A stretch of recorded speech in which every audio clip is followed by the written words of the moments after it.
O Gol pelo Mundo. Alô para você que acompanha tudo sobre futebol em ogol.com.br. Meu nome é Carlos Ramos e está no ar mais um O Gol pelo Mundo, o último O Gol pelo Mundo do ano. O Gol pelo Mundo é o podcast de futebol internacional do site ogol.com.br. E nesse último programa do ano, vamos fazer uma espécie de retrospectiva e falar o que rolou com os brasileiros pelo mundo. Hoje comigo, Rian Gomes e Caio Fiuza. Antes de tudo, aproveitando que a gente passou o Natal, todo mundo se alimentou bem na nossa ceia. Rian Gomes, olá para você. Como é que foi? Teve muito peru no Natal, Rian? Opa, salve aí ao Carlos Ramos, ao Caio Fiuza e a todos que nos escutam pelo podcast Jogou. Realmente foi um Natal de muito peru, um Natal assim recheado e fiquei feliz sim com a presença do peru na ceia, porque tem peru na ceia, quer dizer que o Natal foi bom, foi tradicional e deu tudo certo, graças a Deus. Uma pena que eu não pude ir à Ilha de Gozo para levar o peru até a Ilha de Gozo, mas fiquei em casa tranquilo, deu tudo certo. Caio Fiuza, no último programa você falou da rabanada. Caio, teve rabanada no Natal? Como é que tava a rabanada no Natal? Tiveram bastante. Primeiro, né? Olá para você, para o Rian e para todos os ouvintes do Gol. E teve bastante rabanada, até outro prato para levarmos à Ilha de Gozo junto com o Peru. Vai ser um Natal muito divertido na Ilha de Gozo no próximo ano, com muito peru e muita rabanada. Bom, começando o Gol pelo Mundo, a gente vai para o nosso primeiro quadro, que é o... O que rola por aí? E no que rola por aí, a gente vai fazer um balanço da temporada, né? E falar, na verdade, do que rolou por aí. O nosso Paulo Mangerotti não está hoje com a gente, mas a voz de vinheta dele está trazendo o nome do quadro que rola por aí. Infelizmente, não deu tempo dele gravar o que rolou por aí. Mas, basicamente, hoje é o que rolou por aí. E o nosso primeiro tópico que a gente vai debater e vai conversar um pouquinho sobre é a Libertadores, que pela primeira vez na história teve a final única da Libertadores. Era para ser em Santiago do Chile, acabou mudando para Lima, no Peru, e o Flamengo acabou levando a Libertadores por 2-1. E eu começo a jogar aqui na mesa essa conversa da Libertadores, dizendo que eu achei que valeu. A Libertadores em final única foi uma festa bem legal né, lá no Peru, em que torcedores do Flamengo e do River Plate não se confrontaram tanto, né? Não houve aquelas brigas que você talvez espere de uma final de Libertadores. E a festa foi maior até do que as brigas. E foi interessante, foi um evento interessante que eu achei com um saldo positivo. Eu não sei qual é a opinião de vocês. Eu acho que funcionou, né, Carlos? Funcionou a ideia da Conmebol de tentar espelhar um pouquinho o que é feito no continente europeu. A gente sabe que há uma distância muito grande, uma disparidade, não só na técnica, mas na questão organizacional e todos esses termos. Mas a Libertadores, a Conmebol vem se esforçando para tentar tornar a Libertadores mais atrativa. E essa final única, muito questionada até por mim mesmo, eu falo que no início eu não gostei muito, acho que foi, né, uma mudança muito brusca, né, de uma temporada para outra, mas funcionou sim. Tivemos aquele problema em Santiago, que ainda persiste por lá, é uma pena. Inclusive, o próprio campeonato local sofreu bastante com essa onda de protestos, mas enfim, a final foi levada para Lima, movimentou muito, né, a economia local, foi uma festa muito bonita e, como você disse, sem muitas confusões, sem maiores transtornos. O futebol foi jogado dentro de campo também, então tivemos um saldo positivo, sim, na balança. O saldo foi positivo dessa primeira final única. Lembrando que no ano que vem a grande final única da Libertadores será aqui no Brasil, né, no palco do Maracanã. Beleza? Até complementando aí também o assunto, quando foi anunciada, né, a primeira coisa assim que me veio na cabeça, e até o Flamengo deixou isso bem claro na final, é que um jogo único torna mais emocionante, né, a decisão do campeão. O Flamengo acabou virando nos minutos finais a partida. Mas, por outro lado, para mim é o aspecto negativo de você ter uma final única, é que menos torcedores, né, têm a possibilidade de ir ao estádio, apoiar o seu time. A gente vive num continente que não é tão rico quanto o europeu, então não é todo torcedor que pode ir para outro país, seja até mesmo Uruguai ou Argentina, que são mais próximos aqui de nós, é, assistir ao jogo, as passagens subiram muito de preço, então acho que o ponto negativo é esse, a gente viver hoje num continente que não é tão rico assim e não permite que grande parte dos torcedores possam acompanhar o seu time num jogo tão importante como esse. É verdade. Assim, a Europa é mais fácil viajar, até porque tem vários outros meios, né? Dá pra você viajar de trem, de ônibus, enfim. Na América do Sul, a gente teve relatos aí de gente que foi de ônibus para Lima e foi uma coisa. Teve gente até que teve que colocar dinheiro do próprio bolso para pagar a gasolina do ônibus, né? Então a América do Sul não está tão preparada, até porque o Brasil é um país de dimensões continentais, né? Então, para você viajar dentro do Brasil já não é tão fácil assim, até porque as passagens são muito caras. Pela América do Sul, então, é mais complicado ainda. E tem uma É, coisa também, né? Foi uma final entre Flamengo e River Plate, dois dos isso. maiores times do continente. Mas imagina se é uma final de uma equipe equatoriana, por exemplo, longe assim. Não sei se tantos equatorianos vão, né, para a final. Até mesmo pegando o exemplo da final da Sul-Americana, Independente Del Valle e Colón. Lógico que é muito difícil a gente imaginar que uma final entre essas duas equipes aconteça na Libertadores. Mas tudo pode acontecer, né? A gente já teve uma final de Liga dos Campeões entre Porto e Mônaco. O Once Caldas já foi campeão na Exato. Libertadores. A gente já teve o São Caetano chegando numa final. Então, assim, pode acontecer de duas equipes que não têm uma torcida tão grande chegarem numa final. Hoje, acredito que a final é muito mais esperada entre times do Brasil e da Argentina. Talvez ali um time forte do Uruguai, que, com tradição como Nacional, Peñarol, ou então uma equipe colombiana, mas acredito que nos próximos anos a tendência é ficar entre Brasil e Argentina na final da Libertadores. Mas a gente pode ter aí uma equipe paraguaia surpreendendo, como o Libertad, que não tem tanta torcida no Paraguai como o Olímpia, pode chegar É, numa final e ter que viajar bastante e o estádio acabar não tão cheio, né, como se espera. é verdade. É verdade. E dentro de campo, além de ter dado certo fora de campo, deu dentro de campo. Pelo menos no final emocionante, né? Porque entre os 90 minutos ali, boa parte do jogo foi um pouquinho sonolento, né? Aquela final, né? Decisão, né? As duas equipes se respeitando muito, até porque muito se falou, a expectativa era muito grande para essa final. O River Plate era o atual campeão da América, né? Na ocasião. O Flamengo não vinha como um azarão, até porque vinha fazendo uma temporada esplêndida já, né? Desde a chegada de Jorge Jesus no meio da temporada, o Flamengo veio numa crescente muito grande. Então houve uma expectativa enorme para essa partida. E dentro de campo, o que a gente pôde observar foi um River Plate que estudou bem o Flamengo, né? Anulou todas as jogadas ofensivas do rubro-negro, soube marcar com intensidade, uma marcação alta, pressão, que sufocou o Flamengo o tempo inteiro. E foi isso que a gente viu no jogo. Um River Plate que marcou um gol muito cedo e conseguiu anular as principais jogadas do Flamengo, onde quando tudo parecia controlado, veio o imponderável, né, o que é o futebol. O Flamengo em 3, 5 minutos conseguiu a virada. Foi o que você falou, foi um jogo nervoso, um jogo de muito estudo tático, mas que no final a emoção sobrepôs e o Flamengo foi campeão. E assim, o Flamengo foi campeão e foi para o Mundial de Clubes. E eu quero, antes de entrar no Mundial de Clubes, falar um pouquinho do futebol árabe, que é um recinto de muitos jogadores brasileiros. E o campeão da Arábia Saudita, né, na temporada aí 2018-2019, o time que pôde celebrar o título árabe em 2019 foi o Al Nassr, né?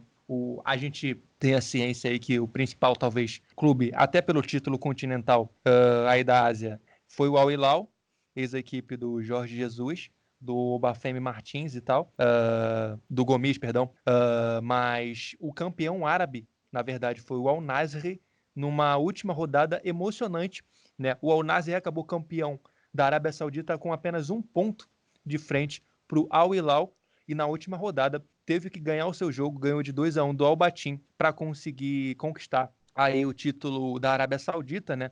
O Al Nassr destaque para os brasileiros, né? Ele tem, por exemplo, o Petros, que é ex-volante do São Paulo, tem também o Juliano, que é aquele jogador que chegou a jogar na seleção brasileira, Grêmio, enfim, Maicon, Bruno Vini em São Paulo. Então tem um time forte e acabou campeão saudita, aí batendo o Al Hilal. E antes da gente falar do Mundial de Clubes aí, né, que foi para onde o Al Hilal foi sendo campeão da Ásia, né, eu queria destacar um jogador do Al Nassr, né, que fez uma temporada realmente espetacular e acabou sendo o grande artilheiro do ano.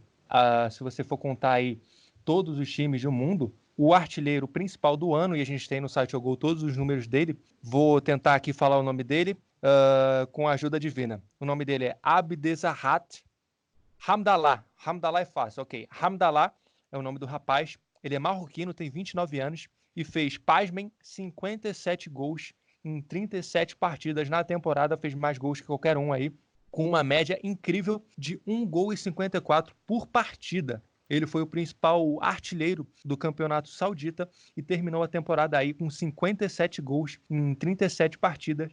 Realmente um número incrível do jogador do Al Nassr, né? Que fez mais gols aí que, por exemplo, o Messi fez 50 gols e não chegou aí nos números do Hamdallah. E o próprio Lewandowski também, o polonês do Bayern de Munique, foi quem mais se aproximou aí do Hamdallah, mas o marroquino foi o principal artilheiro aí da temporada. E o Al Hilal disputou o Mundial de Clubes, que teve a final entre o Flamengo e o Liverpool, né? Também é um dos destaques aqui da gente. E aí ficou aquela dúvida, né, Rian? Flamengo, acho que foi o principal debate aí no Brasil sobre essa final do Mundial de Clubes. Se o Flamengo jogou de igual para igual, acho que é meio que irrelevante, mas é interessante ver que fez um jogo duro, né, contra o campeão europeu, né, e foi uma bela final aos olhos sul-americanos nessa da Mundial. Exatamente, Carlos. E a gente observa a cada rodada que passa na Premier League, você vê como o Liverpool está sobrando e isso traz ainda mais méritos para o Flamengo na partida que ele fez. É claro, como eu trouxe aqui até semana passada, o Liverpool foi superior, o Liverpool mereceu a vitória. Se eu não me engano, eu acho que até por mais gols, pelas oportunidades que perdeu, né? O Firmino mesmo, antes de marcar, teve duas, três chances assim inacreditáveis para marcar, mas o Flamengo fez um jogo duro. Eu não sei se o termo de igual para igual se encaixa nessa oração, mas o Flamengo fez um bom jogo. Não se negou a ter as suas características, não renunciou ao seu estilo de jogo. Isso que eu achei mais interessante, porque as outras decisões, até com brasileiros campeões, a gente viu times mudando totalmente as suas características para poder enfrentar o adversário, né? Que foi o caso do próprio Santos contra o Barcelona, né? No Mundial, se eu não me engano, em 2011, né? O Santos acabou Levou a tomando uma sacolada, goleada. né? Levou uma sacolada. O time entrou com três zagueiros para jogar, nunca tinha feito isso, né? E aí mudou totalmente suas características. Então, assim, esse, entre aspas, medo ou excesso de respeito pelo time europeu, por ser gigante, por ter mais investimento, isso virou meio que um mito agora nessa última decisão, porque o Flamengo não, como eu disse, não renunciou ao seu estilo de jogo, foi para cima, teve momentos de certo domínio, com a bola no chão, trocando passes, né, principalmente com o Bruno Henrique lá pelo lado esquerdo, que incomodou muito o Alexander-Arnold, que é considerado aí um dos melhores laterais do mundo, né, Verdade. atualmente. Então, assim, eu fiquei muito satisfeito como brasileiro, como jornalista, ver o que o Flamengo pôde propor. É claro que ainda falta muito, há um abismo enorme, assim, sem precedente entre times brasileiros ou sul-americanos com os times europeus, mas podemos dizer que massageou o ego ver um time brasileiro tentando propor jogo, tentando jogar, né? Um time sul-americano tentando bater de frente com o europeu. Foi muito legal essa final do Mundial, apesar de todo o merecimento e superioridade do Liverpool. E quando eu falo que é irrelevante, não é irrelevante a forma como o Flamengo jogou, mas é relevante discutir o tema, né? Se é de igual para igual ou se não é de igual. O importante é que o Flamengo jogou bola, tentou jogar bola, cara. E isso que é válido, né? Mais válido que tudo. Do que ficar nessa picuinha de se foi de igual para igual. Mas quantos chutes a gol deu? Mas que fez isso, que fez aquilo. Tentou jogar bola, teve a bola, foi para cima, tentou jogar. Enfim, fez o seu jogo. Não mudou, como o Rian disse, não mudou o estilo de jogo para jogar contra uma equipe de outro continente. Jogou, propôs o jogo e pronto, tentou jogar. Agora, se é igual para igual, se deu menos chute, mais chute, ou ficou mais com a bola, menos bola, e acho que é meio irrelevante, né? Eu vou até aproveitar que o tema é Liverpool e pegar um pouquinho de Premier League também, e aí depois a gente toca o barco aí sobre Premier League. Pegar o exemplo do Wolverhampton. Wolverhampton que fez um jogo duro contra o Liverpool. Foi 1-0 o Liverpool, né? Gol do Mané. Mas o Wolverhampton também não abre mão das suas características. Fez jogo duro com o Liverpool, com o Manchester City, dá trabalho para os grandes da Inglaterra. Tem, obviamente, um elenco inferior aos gigantes do país, mas tenta jogar, tenta ganhar o jogo, né? Não fica se defendendo e especulando uma bola no contra-ataque, né? A equipe tem boas jogadas pelas pontas, principalmente com a Adama Traoré, que tem dado muito trabalho para o Manchester City, inclusive dos 4 gols dele na Premier League, 3 foram em cima do time de Pep Guardiola. E eu acho que o ponto positivo, e aí voltando a falar do Flamengo, foi isso que o Rian falou, cara. O Flamengo quis jogar, quis ganhar o jogo. A gente viu que já tiveram equipes brasileiras que ficaram a maior parte do tempo só se defendendo, correndo atrás, né, do europeu, do time europeu. E acho que isso é válido, pode ser um início de uma mudança de cultura aqui pra gente. E aí, já que o Caio falou de Premier League, né, tocando o barco aqui, um dos temas é a Premier League. E falar um pouco, a Premier League tem dois brasileiros, o Gabriel Jesus e o Gabriel Martinelli, que são dois atacantes, né, que aí a gente pode dizer que são o futuro também da seleção. O Gabriel Jesus já é mais presente na seleção brasileira, foi então inclusive campeão da Copa América, que a gente vai falar mais para frente. E o Martinelli vem sendo convocado para a equipe olímpica, né? Mas eu também vejo futuro no Martinelli para a seleção principal, né? Então eu queria que a gente falasse um pouquinho sobre esses jogadores brasileiros da Premier League. O Gabriel Jesus, que segue disputando posição com o Agüero, mais uma temporada aí do Jesus disputando um lugar no ataque do Manchester City com o Sérgio Kun Agüero. O Jesus, que durante a Copa América o Tite utilizou ele um pouquinho aberto pela direita, mas no City muitas vezes o Guardiola opta por jogar ele como centroavante. Já o Martinelli, ele a princípio eu via o Martinelli mais como um centroavante de área, ele até chegou a jogar assim, só que recentemente, cada vez mais que ele ganha espaço no time, cada vez mais que ele joga espetado na ponta esquerda, e ele vem mostrando muitas qualidades atuando pela ponta esquerda. Ele vem mostrando que ele nos primeiros jogos de Arsenal foi um jogador muito oportunista, que aproveitava as sobras de bola na área, fazia gol de cabeça, enfim, finalizava bem, mas espetado na ponta esquerda, ele mostrou outras qualidades, com uma velocidade, com um drible, partindo para cima dos marcadores, com a humildade também de às vezes tocar a bola para o lado para reiniciar a jogada quando não dá para passar. Enfim, ele mostrou bons atributos também e a gente pode ver que é um jogador que tem futuro. Não sei qual é a opinião de vocês sobre esses dois casos aí de brasileiros na Premier League. Começando sobre o Gabriel Martinelli, né? Primeiro a gente tem que sempre reforçar que é um jogador de 18 anos, né? 18 anos, ele estreou no profissional muito jovem, no ano passado, pelo Ituano.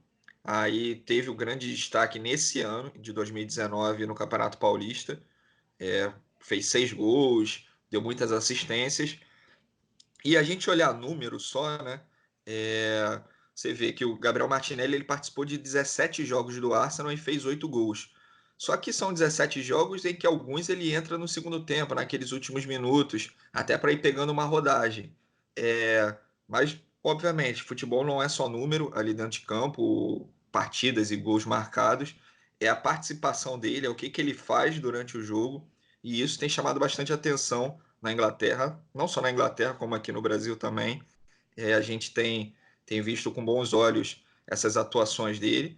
E me preocupa muito a possibilidade dele defender a seleção da Itália, né? Ele ainda está nessa dúvida aí. Acho que a gente tem que. A gente não, né? O Tite, no caso, já tem que garantir logo o Martinelli na seleção brasileira, porque a gente não pode perder um talento desse para uma seleção que geralmente é a nossa rival direta na briga por Copa do Mundo, né? O momento, a fase do Gabriel Martinelli contrasta muito com o que vem vivendo o Arsenal, né? Desde a saída do Wenger, que já também não vinha conquistando muitas coisas. O time é o 12º colocado do campeonato inglês, com apenas 24 pontos em 20 jogos. Ou seja, é um time que vem capengando aí nessa Premier League e o Gabriel Martinelli vem sendo uma das esperanças, né? Realmente contrastando a fase da equipe. Ele que vai acabar não disputando o pré-olímpico, né? Que vai acontecer agora no início do ano, na Colômbia, porque justamente por essa importância que ele tem para o Arsenal, por não ser uma data FIFA, as equipes não têm a obrigação, né, de liberar os seus atletas, e aí, claro que o Arsenal não liberou o Martinelli para disputar o pré-olímpico e vai dar vaga aí para o Brasil, se Deus quiser, na próxima Olimpíada em Tóquio. Mas o Gabriel Jesus, agora falando do Gabriel Jesus, mais uma temporada ele vem vivendo o dilema de todas as temporadas desde que ele chegou no Manchester City, né? Agora ele já não é mais nenhum menino, já tem 22 anos, mas segue aí a sombra de Kun Agüero, que é um dos maiores ídolos, se não o maior ídolo da história do Manchester City. Então fica muito difícil realmente você projetar uma sequência maior de titularidade, que já veio acontecer no início do Pep Guardiola. Gabriel Jesus ganhou muito espaço, mas não tem como, né? O Kun Agüero é um artilheiro nato, é o artilheiro do time na temporada, mais uma vez. Então, você fica difícil alternar entre titular e reserva. Isso já é cultural na Europa, é claro, mas o Agüero vai ter sempre a preferência dos técnicos que passarem por lá, por ser um jogador já com muita mais experiência, um jogador acostumado a jogar na Europa, Premier League, marca muitos gols. E nessa temporada, inclusive, tem até bons números o Gabriel Jesus, né? Ele disputou 25 jogos e marcou 11 gols, aí uma média de quase 0,5, né, gols por jogo, mas segue esse dilema, né, do menino Jesus, não tendo tantas oportunidades e quando vai à seleção também não tem feito bons jogos, e isso acaba pesando um pouco, né? Acredito até que tenha feito uma boa Copa América, mas né, pegando assim o resumo das últimas convocações, as últimas atuações dele desde a Copa do Mundo até aqui, ele vem devendo um pouquinho para o futebol brasileiro, no caso, e no Manchester City esse dilema aí de não ter espaço por ter um titular ou um jogador na mesma posição à altura, se não até um pouco à frente nesse momento. Ô, Rian, até a gente tinha comentado, né, que o Gabriel Martinelli, no caso, o Carlos, né, tocou nesse assunto, que o Gabriel Martinelli tinha começado como um centroavante, aquele homem de referência, e depois tinha passado a jogar mais aberto. É, até porque o Gabriel Martinelli tem a concorrência de dois centroavantes, né? Que é o Aubameyang, que é o artilheiro, né, do Arsenal, e também o Lacazette, que embora seja aquele homem de referência, né, começou assim no Lyon, no Arsenal ele joga se movimentando muito e por conta disso o Gabriel Martinelli acaba tendo que jogar mais aberto pela ponta. E o mesmo tem acontecido com o Gabriel Jesus em algumas partidas que o Guardiola opta por jogar com os dois, com ele e com o Agüero. O Gabriel Jesus já atuou em algumas partidas aberto pela ponta. Então tem também essa similaridade entre os dois aí. Só para fechar sobre a Premier League, teve no domingo o derby londrino entre Arsenal e Chelsea. E o Arteta, né, ao longo da semana havia comentado que o Arsenal ele ia jogar como grande, tinha que jogar como grande, os rivais deveriam de novo temer jogar no Emirates Stadium. E no derby de domingo, o Arsenal até no primeiro tempo jogou como grande, realmente tentou propor o jogo, só que no segundo tempo foi engolido pelo Chelsea, que virou e venceu por 2-1 com uma arrancada espetacular do Willian na assistência para o segundo gol do Tammy Abraham. Então vamos ver aí se o quanto esse Arsenal não atrapalha a vida do Martinelli. E também uma dica para o Tite, que ano que vem tem mais uma Copa América, todo ano tem Copa América, então vê se chama o Martinelli para a Copa América, para ele não jogar pela seleção italiana, né? E falando de Copa América, vamos aqui comentar um pouco, né? Porque esse ano, como quase todos os anos agora recente, teve Copa América, e a Copa América foi no Brasil, né? Tive com o Rian em alguns jogos dessa Copa América, e a gente viu uma Copa América que terminou com festa brasileira e com o Messi também, que voltou a não ser protagonista na Argentina, né, Rian? Exatamente. Foi uma Copa América muito vivenciada aqui pelo Gol. Tivemos em loco lá na maioria dos jogos, todos os jogos, né, que aconteceram no Maracanã. Foi uma experiência muito legal, mas realmente, mais uma vez, o Messi não conseguiu conduzir a Argentina da forma esperada. Havia muita expectativa, mais uma vez, desse enrolo, esse imbróglio, essa novela que o Messi vem vivendo com a seleção argentina, de joga, não joga, se é querido ou não é querido no país. Há muita discussão sobre isso. Até por conta disso, nem se discute muito, né? Já se discutiu, mas não se discute muito entre Messi e Maradona, justamente por isso, né? Ele não tem muita apatia do povo argentino, é o que a gente percebe, assim, né? Diferente do que acontece com o Maradona. Mas realmente ele não conseguiu conduzir, ele até tentou criar esse aspecto, esse personagem de ser o líder da Argentina, reclamando, inclusive saindo até das suas características, né? Reclamando de gramado, reclamando chato pra caramba. Na verdade é essa, o Messi foi chato Foi pra caramba nessa expulso, Copa né? América. Foi expulso, criou confusão, reclamou de gramado, reclamou de arbitragem, levantou suspeita até de teoria de conspiração. Realmente, o Messi saiu um pouco do que costuma ser, da sua genialidade, né? Fez até um ou outro bom jogo, um outro bom lance, eu até diria, e não conseguiu realmente conduzir a Argentina, de um modo geral, nessa competição. Mas foi uma Copa América muito boa. Tivemos a surpresa da seleção Qatari, né? A seleção do Catar fez bons jogos, apesar de não ter ido muito longe na competição, Com mas Pedro Rorró. e isso, Pedro Rorró, um jogo, um futebol muito vistoso até, eu diria. A gente assistiu o Catar e a Argentina, inclusive, em alguns momentos o Catar sendo superior, indo para cima, muito legal a Rian, experiência. Oi? e tu sabe por que o Pedro Rorró é Pedro Rorró? Olha, rapaz, é uma Uma curiosidade curiosidade que também. isso O, pode dizer. Ele é português, né? Na verdade, nasceu em Portugal e foi pro Catar e tal, se naturalizou. Ele é Pedro Rorró porque ele é fã do Romário e do Ronaldo, então colocou lá Rorró. Pô, legal. Aí cria mais a apatia do povo brasileiro e a minha. Pedro Rorró realmente foi um dos grandes jogadores dessa seleção. Então, assim, num modo geral, na minha visão, foi uma boa Copa América, né? A seleção brasileira que já não tem aquele todo favoritismo que já teve um dia, mas era favorita, sim, conseguiu o título. Contra uma boa seleção peruana também, que fez uma grande competição. O Peru surpreendeu em alguns momentos, né? Cresceu em muitos Conseguindo. momentos. Exatamente, o Peru cresceu muito e conseguiu aí, por pouco não surpreende o Brasil também na decisão, né? Chegou a ter um jogo muito equilibrado, ter um jogador a mais, alguns momentos de pressão, mas o Brasil acabou saindo com o título. Para complementar aí, a gente primeiro tem que parabenizar o trabalho do Gareca à frente do Peru, né? Levou a equipe peruana para uma Copa do Mundo, uma final de Copa América, uma coisa que era até impensada no início da competição, né? Ninguém coloca o Peru como favorito. E o Peru fez 3 jogos contra o Brasil esse ano, bem diferente, todos os três, né? O primeiro, uma goleada do Brasil, uma goleada até convincente, eu diria assim. O segundo que foi a final, uma final disputada, né? A gente teve um bom jogo de final de Copa América e o terceiro a vitória do Peru, né? Então foram 3 partidas bem distintas assim, que o nível de dificuldade do Brasil foi aumentando. Mas sobre a Copa América, e aí é uma visão tanto como jornalista quanto como torcedor, a Copa América para mim não empolgou essa, né? Tanto a atuação do Brasil, que para mim foi passando ali na conta do chá, né? Os trancos e barrancos, passou contra o Paraguai empatando o jogo em 0-0 e até ganhando nos pênaltis, uma coisa que eu fiquei um pouco receoso, porque o Paraguai tem um gatito nos pênaltis, então achei que podia complicar para o Brasil. É, mas é um torneio que a maioria das seleções não tem grande qualidade técnica, como Bolívia, Venezuela, até mesmo Paraguai, Equador, o Catar, embora tenha feito bons jogos, não é uma seleção que possa levar algum perigo ao Brasil, até mesmo nem chegar a se enfrentar, mas só falando um pouco dessa parte de qualidade técnica. E ano que vem a gente tem de novo a Copa América. E não espero grandes coisas dessa competição. Acho que até o torcedor brasileiro ele quer se apegar à seleção, mas jogando jogos desse nível fica complicado. E o Brasil, para mim, no ano que vem, né, entra como favorito para ganhar a competição.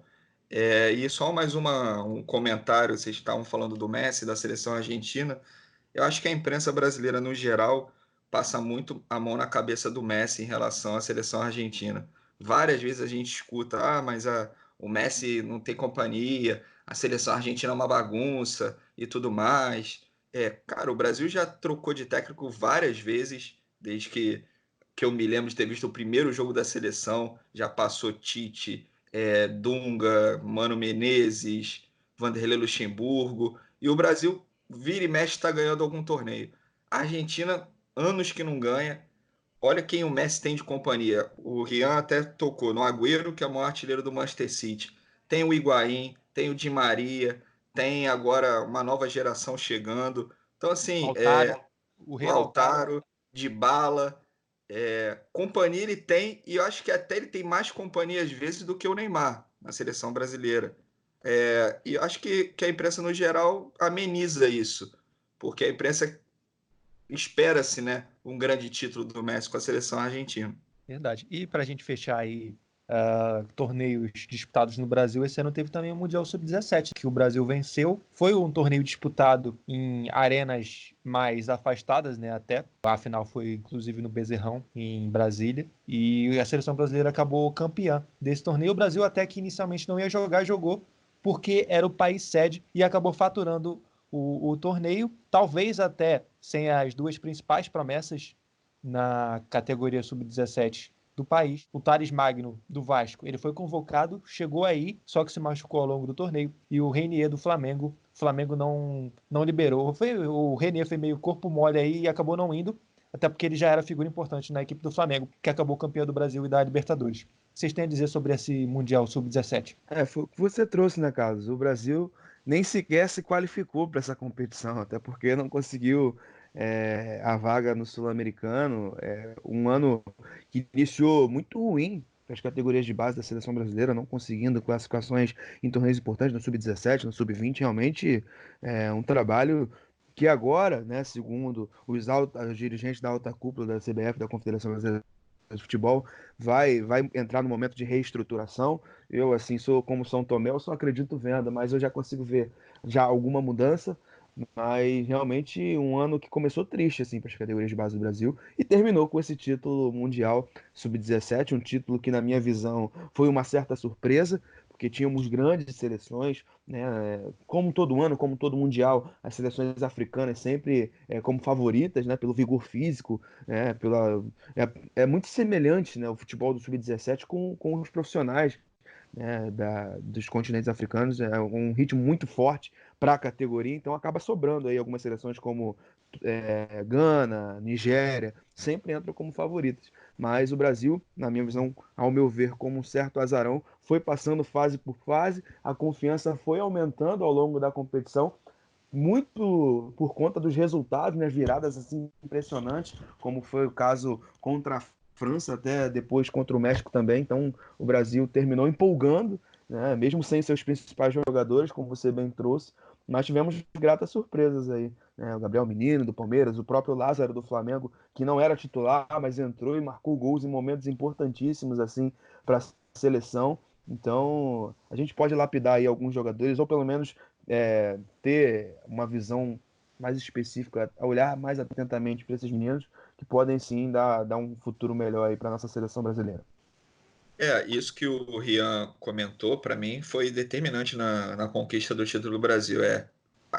O tipo das vitórias, né? Você vai ganhando, como é um torneio de mata-mata, né? Permite isso. O Brasil foi ganhando confiança ao longo do torneio, né? Foi ganhando jogos, subindo sempre um degrauzinho, né? Ali no nível dos adversários. A vitória contra a França, para mim, foi o ápice, né? Da campanha do Brasil, embora não tenha sido a final, foi a semi. É, Acho que isso foi o combustível que permitiu para a equipe até virar contra o México, né? Aquilo de não desistir até o final. E eu só queria fazer também um destaque, né, de um jogador que para mim chamou muita atenção, que foi o Ian, lateral direito do Coritiba. Eu gostei muito do jogador, apoia bastante, tem um bom passe e também um bom cruzamento. Então, Coritiba que tem uma boa fábrica aí, né, de laterais, já revelou o Rafinha, que hoje está no Flamengo, Adriano, que passou pelo Sevilla e Barcelona, o Ricardinho, também lateral esquerdo, que depois fez carreira no Malmo, na Suécia. Então, mais um lateral aí revelado pelo Coritiba, que eu acredito que tenha futuro. E para a gente fechar aí o tema seleção brasileira, a gente falou da base no masculino, falou do masculino campeão da Copa América, vamos falar também um pouquinho do feminino, né, que tirou o Vadão do comando técnico da equipe e assumiu a Pia Sandhage, que até hoje eu não sei direito falar o nome dela, mas é uma técnica renomada, bicampeã olímpica, enfim, assumiu a seleção brasileira e até agora com um saldo extremamente positivo sob o comando da seleção brasileira, né? Ela comandou o Brasil em 8 jogos, conseguiu 6 vitórias, empatou 2 e não perdeu nenhuma, né? E no total o Brasil fez 24 gols e levou apenas 2, isso em torneios amistosos aí ao longo da temporada, com resultados como, por exemplo, uma goleada de 6-0 e outra de 4-0 em cima da seleção mexicana. Venceu também o Canadá por 4-0 e a Argentina por 5-0. Então é um destaque positivo, né? A Pia na seleção feminina. Além de ser uma mulher, né, acho que isso é bem representativo até pelo momento que a gente passa. Ela tem bastante qualidade, né, já tem resultados em seu currículo e até voltando um pouquinho no que você tinha comentado antes, o Carlos, a saída do Vadão, o trabalho do Vadão foi muito ruim. A gente viu uma seleção feminina bem espaçada entre o meio de campo e o ataque. O Vadão jogava basicamente num 4-2-4, apenas com a Thaísa e a Formiga ali no meio de campo. Isso obrigava a Marta a buscar a bola muito atrás. A Marta, que é a jogadora, obviamente, a melhor jogadora do mundo, jogadora mais decisiva, ela tem que ficar mais perto do gol. E ela vinha buscar a bola ali no círculo central. Então, às vezes, não tinha tanto fôlego assim para chegar na frente para concluir a jogada. O trabalho da Pia parece ser mais consistente, até pelos números, né? O Brasil, nessas partidas aí com a Pia, ele chegou a disputar um torneio amistoso na China, né? Na final contra a China foi 0-0, a China acabou levando a melhor nos pênaltis, mas é interessante porque a Marta não tem sido muito utilizada, né, pela Pia, ela vai dando rodagem para outras jogadoras. Quem tem aproveitado bem isso é a Debinha que não tinha um papel tão protagonista assim com o Vadão, tem assumido isso com a Pia. A Debinha fez um bom 2019 com o North Carolina Courage dos Estados Unidos. Ela disputou 21 partidas e fez 10 gols. E vem num bom momento na seleção. Ela e a Bia Zanerato também. São as duas artilheiras aí da era Pia. A Debinha com 6 gols e a Bia Zanerato com 5. Maravilha. Então, fechando o tema seleção brasileira, a gente sai do que rola por aí e vai para o... Brasileiros pelo mundo. E vai, na verdade, para o lugar que é a casa espiritual do Rian Gomes. A gente vai falar dos brasileiros pelo mundo e tem brasileiros artilheiros aí em Malta. Eu quero destacar aqui o campeonato maltês teve o Valletta como campeão e o incrível é que o campeonato foi tão disputado que o Valletta e o Hibernians terminaram empatados com 58 pontos. Teve então uma final, foi 2-2 e o Valletta levou nos pênaltis por 4-2, foi campeão maltês. E o artilheiro do campeonato foi o brasileiro Tylon. O Tylon do Hibernians, que foi o time vice-campeão. Ele marcou 20 gols ao longo de 25 partidas da Liga Maltesa e foi aí o grande destaque do campeonato maltês. E ali na região de Malta tem a nossa Ilha de Gozo, que é onde o Rian gosta de falar muito, né, aqui no programa. E tem um brasileiro de destaque por lá também, né, Rian? Exatamente, Carlos. Ao longo da temporada, né? Já estamos na temporada 2019-2020, onde o Nadur Youngsters, que é o meu time de coração na Ilha de Gozo, vou confessar para você, né? Vem sendo o líder, é o atual campeão. É claro que a gente vai torcer pelo melhor, mas realmente a Ilha de Gozo vem sendo um país que tem entrado muito assim na minha rotina, realmente é especial. Mas assim, nesse primeiro semestre, né, onde tivemos o Nadur campeão mais uma vez, tivemos um grande destaque, né? Um brasileiro, Felipe Augusto, que chegou aí a ter uma campanha, né? Hashtag Felipe Augusto no Puskás, que ele marcou um verdadeiro golaço. Ele é jogador do Kersen Ajax, que na ocasião era o vice-lanterna da competição. Lembrando que na Ilha de Gozo são apenas 8 times na primeira divisão, mas ele marcou um verdadeiro golaço, rapaz. Foi um dos destaques, rodou a imprensa mundial. Aqui no Brasil ganhou um destaque danado que aqui no Brasil ele jogava a 4ª divisão do Campeonato Paulista, mas conseguiu espaço, foi até a Ilha de Gozo. É claro que o Gozo tem espaço para todo mundo na Ilha de Gozo. E aí ele conseguiu teve uma média impressionante de 29 gols marcados em 23 jogos. Ele foi o grande artilheiro. Além desse golaço e a campanha pela sua participação no Prêmio Puskás, ele foi um dos grandes goleadores aí. Se tem um marroquino lá que marcou 57 gols, ele marcou quase 30 gols aí só no primeiro semestre, mas depois ele acabou saindo, o contrato acabou o campeonato. Ele voltou para o Brasil, inclusive no meio do ano ele acabou sofrendo até um acidente, um capotamento, né? Mas graças a Deus deu tudo certo com ele. Ele até postou um stories assim, bem acidentado, usou a internet para isso, nosso amigo Felipe Augusto. Tem até aqui, postou uma selfie aqui com o pescoço imobilizado. Um rapaz da mídia, né? Até nesse momento ele botou a hashtag Felipe Augusto no Puskás para ver se alguém se sensibilizava, mas brincadeiras à parte. E depois colocou a hashtag Felipe Augusto no hospital, né? Isso, um tratamento para o Felipe Augusto já. Ele conseguiu se recuperar, mas tá aí. Foram 55 metros de distância do o gol dele, né? Foi uma distância assim absurda. Tanto que depois ele foi até para a televisão aqui no Brasil, para os canais, tentar repetir esse feito, não conseguiu, né, na simulação. São aquelas coisas que acontecem uma vez na vida, né? Mas tá aí, o Felipe Augusto é o meu destaque dessa temporada, né? Um brasileiro que é natural de Americana. Ele chegou a passar pelas categorias de base do Grêmio Barueri Internacional. Ou seja, ele teve um bom início, jogou o Campeonato Paranaense no Foz do Iguaçu, mas aí os deuses do futebol levaram um DVD dele até a Ilha de Gozo e ele conseguiu esse feito maravilhoso por lá. E eu agradeço a ele também por me fazer conhecer a sensacional e espetacular Ilha de Gozo. Por isso é o meu destaque. E Ria, eu trago aqui um destaque da África do Sul, né? Teve o brasileiro campeão por lá, foi o zagueiro Ricardo Nascimento, já que o Sundowns foi campeão sul-africano e foi um campeonato que foi disputado até a última rodada com o Orlando Pirates. O Sundowns ficou apenas com 2 pontos de vantagem para o Orlando Pirates, e na última rodada o Sundowns foi campeão porque venceu fora de casa o Free State Stars pelo placar de 1-0. E o meu destaque aí no futebol sul-africano foi o zagueiro brasileiro Ricardo Nascimento, que já está há alguns anos aí na África do Sul, e ele foi um dos destaques do time titular, fez 35 partidas ao longo da temporada, somando a Liga dos Campeões da África e a Liga Sul-Africana. Foram 25 jogos na Liga Sul-Africana. O Ricardo Nascimento, que marcou 5 gols ao longo da temporada, é um zagueiro brasileiro já experiente, né?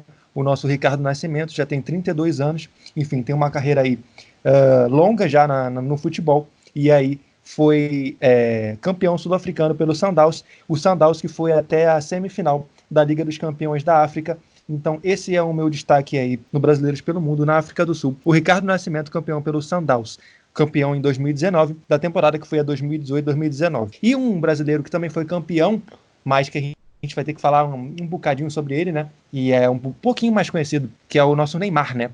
Foi mais uma vez campeão francês, só que o Neymar não foi contratado para ser campeão francês. E aí o 2019 do Neymar. O que vocês acham? Como é que foi o 2019 do Neymar?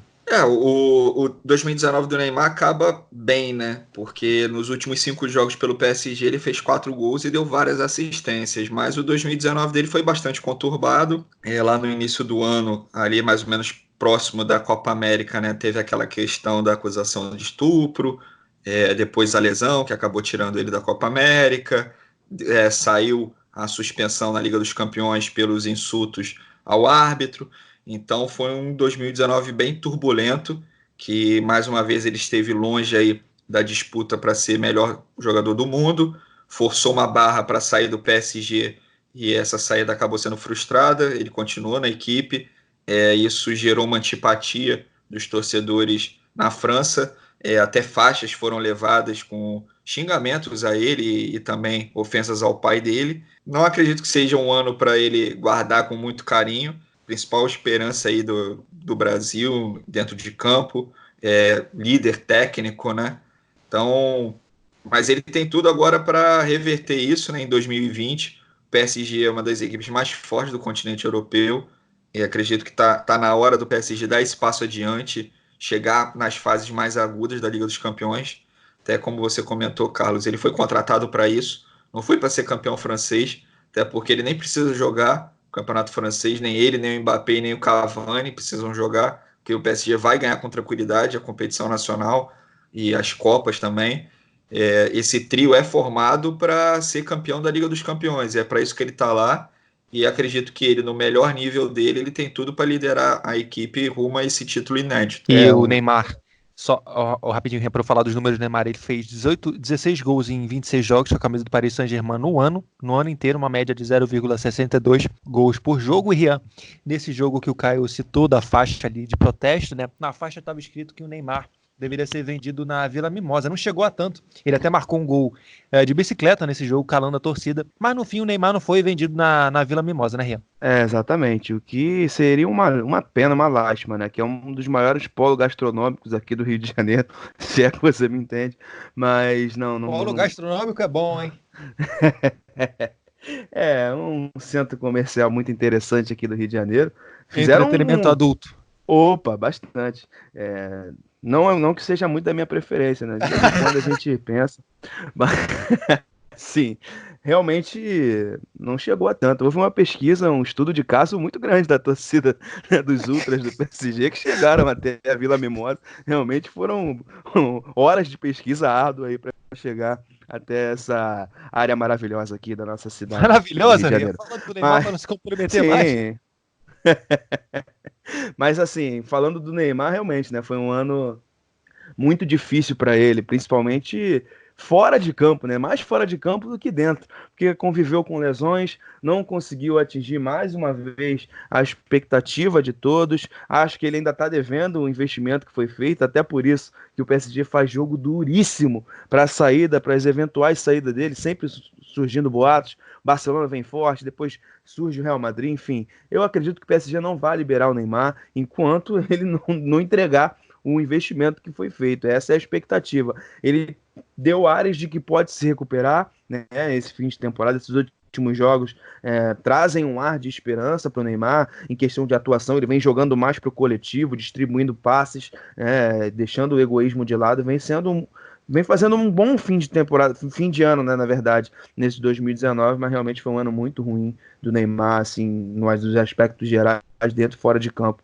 Neymar ficou devendo aí mais um ano. E aí, falando de outro jogador da seleção brasileira, que esse foi meio que muito criticado ao longo da temporada, enquanto vestiu a camisa do Barcelona, foi pro Bayern de Munique, teve um início meio irregular, mas terminou a temporada em alta, que é o Philippe Coutinho, né, que teve aí grandes exibições aí nos últimos jogos da Bundesliga e promete para 2020, né?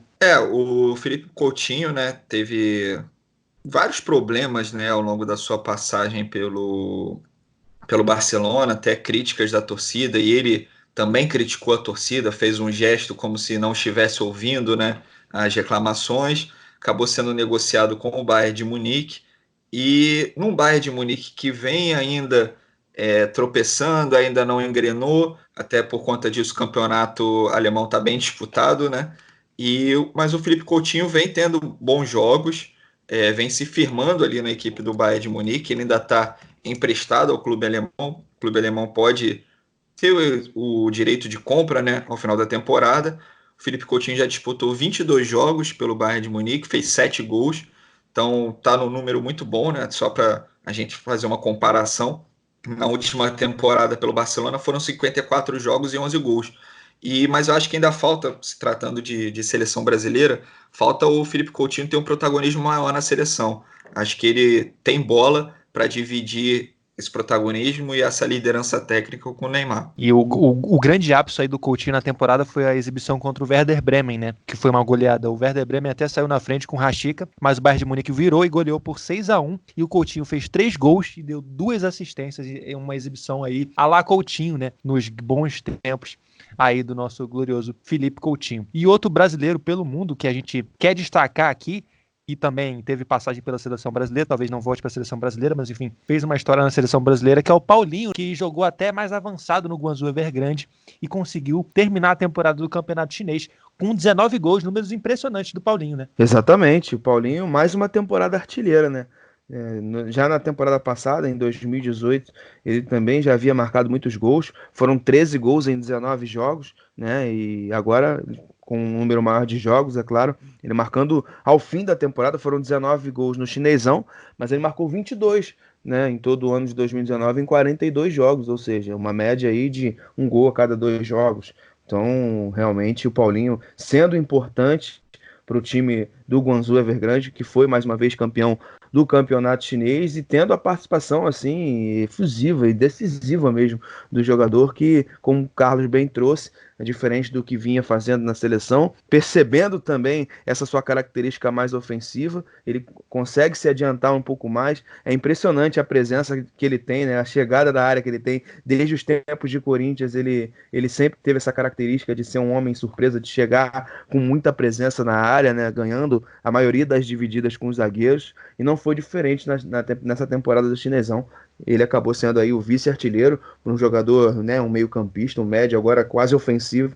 É um número expressivo de gols para o Paulinho, que vem cada vez mais se destacando e fazendo história na China, né, com seu nome. Diferente do que foi aqui no Brasil, ele é contestado por muitos, mas na China ele é muito querido e faz mais uma grande temporada nesse ano de 2019. Eu queria fechar, Caio, Brasileiros pelo Mundo contigo, para falar de um brasileiro que foi artilheiro no Japão, né, que é o nosso Marcos Júnior, que começou no Fluminense como Marcos Júnior. Ele foi o artilheiro do campeonato japonês e campeão pelo Yokohama Marinos, né? O Marcos Júnior no Brasil nunca foi aquele goleador, né, fez até uma boa Copa São Paulo pelo Fluminense. Virou uma espécie de talismã tricolor, né? Sempre entrando no segundo tempo, dando um gás, né? Aquele jogador muito elétrico, corria para um lado e para o outro, fazia uma pressão ali na marcação.